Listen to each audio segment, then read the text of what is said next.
Are you ready? ఏమండి, ఈ మాట యాకోబు రాసిన పత్రిక 1:5 వాక్యం ఎందుకు రాస్తున్నా తెలుసా? ఒక్కసారి 4 వాక్యాలు మనం చదివితే 5వ వాక్యం మనకు అర్థమైంది. యాకోబు గ్రంథం 1:1-5 వాక్యాలు. యాకోబు రాసిన పత్రిక 1:1-5 వాక్యాలు. Are you ready? దేవుని యొక్కయు ప్రభువైన యేసుక్రీస్తు యొక్కయు దాసుడైన యాకోబు అన్య దేశముల యందు చెదిరి ఉన్న 12 గోత్రముల వారికి శుభమని చెప్పి రాయినది. నా సహోదరులారా, మీ విశ్వాసమునకు కలుగు పరీక్ష ఓర్పును పుట్టించిన నేరిగి మీరు నానా విధములైన శోధనలో పడినప్పుడు అది మహా ఆనందమని ఎంచుకొనుడి. మీరు సంపూర్ణులను అనునాంగులను ఏ విషయములోనైనను కొదువలేని వారైనా ఉండునట్లు ఓర్పు తన క్రియను సాగింపనీయుడి. మీలో అంటే 1, 2, 3, 4 చూడండి. మీలో ఎవరికైనా జ్ఞానము కొదువుగా ఉన్న ఎడల అతడు దేవుని అడగవలెను, అప్పుడు అతనికి అనుగ్రహింపబడను.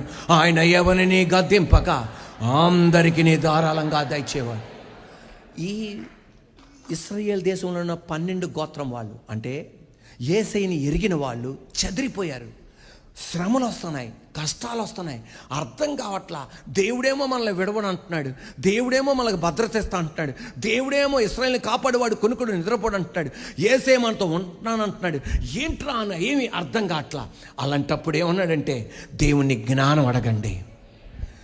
ఈ కష్టాలలో ఎలా స్పందించాలో దేవుడు మీకు నేర్పుతాడు, ఎలా ప్రతిస్పందించాలో దేవుడు నేర్పుతాడు. ఈ శ్రమలో నుండి ఏది బయట తీసుకురాలో దేవుడు నేర్పుతాడు. దీంట్లో నుండి మిమ్మల్ని ఎలా బయట తీసుకురాలో దేవుడు నేర్పుతాడు.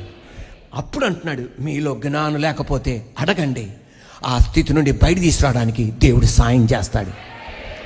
తెలివితేటలు, జ్ఞానం. ప్రతి సంవత్సరం ఈ మాట ఫిబ్రవరి నెలలో మనం వింటాం. తెలివితేటలు అంటే ఎక్కడి నుండి వస్తాయి? అది దేవుని స్తోత్రం. పుస్తకాల నుండి వస్తాయి, అమ్మా నాన్నల దగ్గర నుండి వస్తాయి, దైవజనుల దగ్గర నుండి వస్తాయి, ఇంకొక సమాచారం నుండి వస్తాయి. ఎక్కడ? ఇంటర్నెట్ నుండి. అంటే ఇతరుల దగ్గర నుండి నేర్చుకున్న ఇన్ఫర్మేషన్. అదేంటిది? తెలివితేటలు. జ్ఞానం అంటే ఏంటిది? నేర్చుకున్న ఇన్ఫర్మేషన్ తగిన సమయంలో అప్లై చేయడం, ఉపయోగించటం. దాన్ని ఏమంటారు? ఎస్, జ్ఞానం. తెలివితేటల వల్ల మనం పైకి రాలేం, జ్ఞానం వల్లనే మనం ఏం చేస్తాం అంటాడు. ఎస్, కష్టాలు గుండా వెళ్తున్నారు, శ్రమల గుండా వెళ్తున్నారు, మీకు ఎన్నెన్నో ఇన్ఫర్మేషన్ బైబిల్ నుండి మీకు దొరికింది. దీన్ని మీరు ఉపయోగించాలి. దీంట్లో బయట రావడానికి దాన్ని మీరు ఏం అడగండి? జ్ఞానం అడగండి. ఎస్, రక్తస్రావం కలిగిన స్త్రీ ఎవరండి?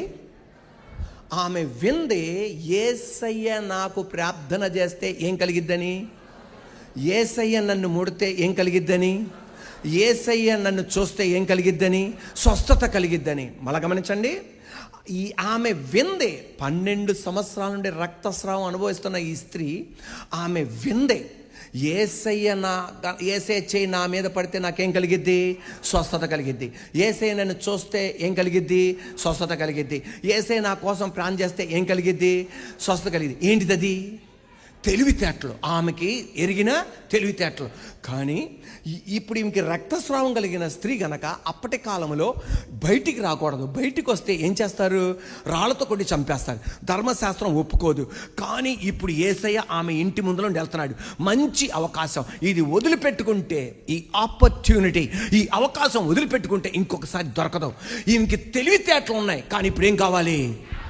అది మన పైకి తీసుకొచ్చేది. అందరికీ తెలివితేటలు ఉన్నాయి, ఇంటర్వ్యూలో జ్ఞానం ఉన్నోడే పైకి వస్తాడు. దాన్ని అప్లై చేయాలి. అందుకంటే మీలో కష్టాలు గుండా వెళ్తున్నారు, శ్రమలు గుండా వెళ్తున్నారు, వాగ్దానాలు ఉన్నాయి, గొప్ప చేస్తాడు.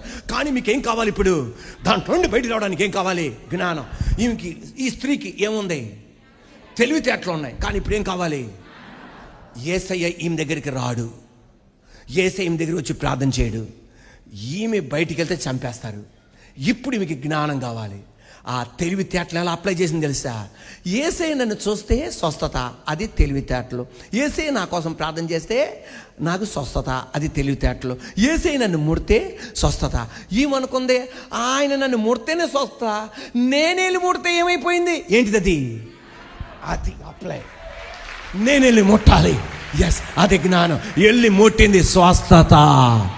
ఈరోజు ఇక్కడ ఉన్న చదువుకున్న ప్రతి తమ్ములకు, ప్రతి చెల్లెలకు, ప్రతి అన్నయ్యలకు, ప్రతి అక్కలకు, మనం physics, chemistry, maths, English, Telugu అన్నీ చదివి నాలెడ్జ్ సంపాదించుకుంటున్నాం. మనకి జ్ఞానం కలుగును గాక, అమ్మ నాన్నలకి జ్ఞానం కలుగును గాక, కుటుంబానికి జ్ఞానం కలుగును గాక. అందుకే చెప్పబడుతుంది జ్ఞానవంతురాలు తన ఇల్లును అంటే ఆమె నేర్చుకుంది. అమ్మా నాన్న అంటే ఈ కుమార్తె వాళ్ళ అన్నయ్యలు కాపురాన్ని చూసింది, అమ్మా నాన్న యొక్క కుటుంబాన్ని చూసింది, బంధువుల కుటుంబాన్ని చూసింది. ఇప్పుడు ఏం సంపాదించుకుంది? జ్ఞానమా? అది ఏం సంపాదించుకుంది? తెలివితేటలు. ఇప్పుడు తన ఇంట్లో ఏం చేయాలి? దాన్ని అప్లై చేయాలి. దాన్ని ఏమంటారు? ఎస్. అందుకే జ్ఞానవంతురాలు తన ఇల్లును కట్టును, 3 రాళ్ళు తన చేతులతో ఓడబెరగడం. 3 రాళ్ళు అంటే ఆమెకి తెలివితేటలేవా? ఉండే, కానీ ఏం లేదు ఆమెకి. ఈ రోజున ఎవరికన్నా జ్ఞానం లేదా? దేవుణ్ణి అడగండి. 2 చేతుల పైకి అడగండి, యేసయ్యా నాకు జ్ఞానం దయచేయ్యా, గివ్ మీ విజ్డమ్ లార్డ్. చెప్పండి ఆ మాట గట్టిగా, నాకు జ్ఞానం దయచేయ్యా. కొంతమంది బాగా పైకి ఎత్తారంటే కావాలని, కొంతమంది సగం ఎత్తారంటే సగం కావాలని. అసలు ఎత్తలేదంటే నాకెందుకులే బాబు ప్రసంగం చెయ్యి నాయన అన్నట్టుంది. గట్టిగా 2 చేతుల పైకి చెప్పండి, యేసయ్యా ఐ వాంట్ విజ్డమ్ లార్డ్. యేసయ్యా నాకు జ్ఞానం కావాలయ్యా.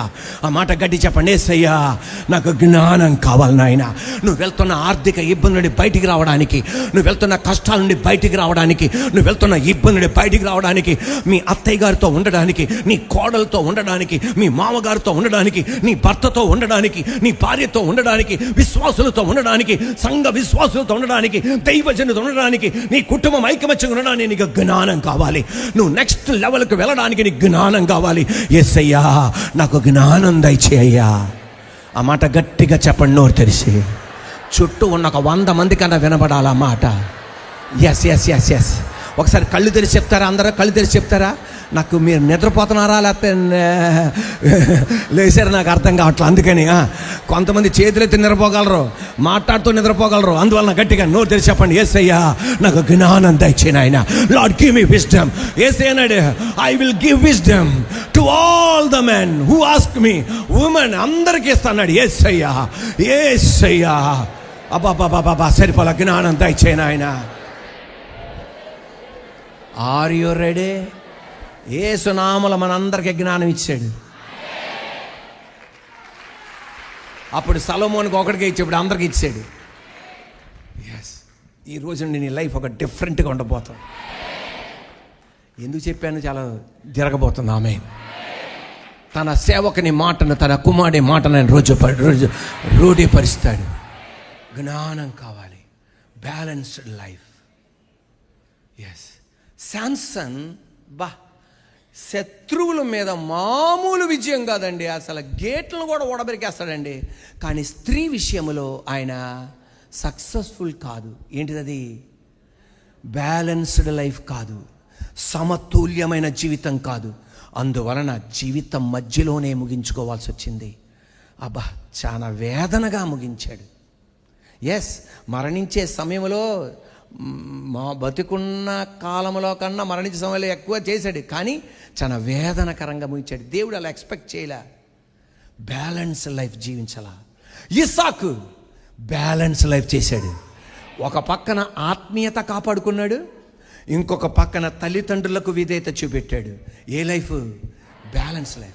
ఒక పక్కన ప్రార్థన చేస్తున్నాడు, ఇంకొక పక్కన పొలం పని కూడా చేస్తున్నాడు, ఇంకొక పక్కన ప్రజల్ని గౌరవిస్తున్నాడు, అధికారులని గౌరవిస్తున్నాడు, ఒక పక్కన కుటుంబాన్ని చూసుకుంటున్నాడు, ఒక పక్కన తన వ్యక్తిగత జీవితాన్ని చూసుకుంటున్నాడు. 100 ఫలం చూడగలిగాడు. ఒక పక్కన స్నేహితులతో ఉండగలిగాడు, ఇంకొక పక్కన శత్రువుల మధ్య ఉండగలిగాడు. ఏ లైఫ్ అది? Balance life. బిల్లీ గ్రహం అన్న గొప్ప దైవజనుడు ఇలా చెప్తున్నాడు. ఆ గొప్ప దైవజనుడిని మనం ఏం చెప్పడానికి వీల్లేదు, కానీ నేను సత్యం చెప్పడానికి, ఎందుకంటే ఆయన తెలియపరిచారు కనుక. బిల్లీ గ్రహం గారు ఎలా తెలియపరుస్తున్నాడు? ఒక దైవజనుడు తెలియపరుస్తున్నాడు. ఆయన తెలియపరిచిన ఒక దైవజనుడు బిల్లీ గ్రహం గారు ప్రపంచ ప్రఖ్యాతిగాంచిన దైవజనులు. ఆయన ఏమన్నా తెలుసా? నేను పరిచర్య అని తిరిగానే తప్ప నా బిడ్డల్ని నేను పట్టించుకోవాలా. ఏ లైఫ్ కాదది? బ్యాలెన్స్ లైఫ్ కాదు. అబ్బా, నేను పరిచర్య అని చెప్పి ఊరూర్లు తిరిగా, దేశాలు తిరిగా, కానీ నా బిడ్డలనే పట్టించుకోవాలా. ముగ్గురికి డైవర్స్ అయిపోయింది. మరలా వాళ్ళు వివాహం చేసుకున్నారు. ఇంకొక బిడ్డ అయితే 3 సార్లు డైవర్స్ చేసుకున్నాడు, మళ్ళా వివాహం చేసుకున్నాడు. ఇంకొక బిడ్డ అయితే ఫుల్ రెబల్ క్యాండిడేట్. కానీ చివరాఖరికి ఆయన కన్నీరు కార్చుకుంటూ చెప్పేది, కృపగల దేవుడు మా 5గురిని పరిచర్యలో నిలబెట్టాడు మళ్ళా. అంటే ఇంత ప్రపంచ ప్రఖ్యాతిగాంచిన దైవజనుడే తన యథార్థత ఒప్పుకోగలిగితే, ప్రసంగం చేస్తున్న మనం కూడా వెల్ బ్యాలెన్స్ లైఫ్ మనం జీవించట్లా. ఎందుకు చెప్పలు కొట్టావు? ఓహో, బ్యాలెన్స్ లైఫ్ జీవిస్తున్నామని చెప్పి అనుకున్నారా? మంచిది, అలాగే అనుకోవాలి. కానీ మీరు గమనించండి, మనం అందరం ఒక సమతుల్యమైన జీవితాన్ని మనం జీవించట్లా.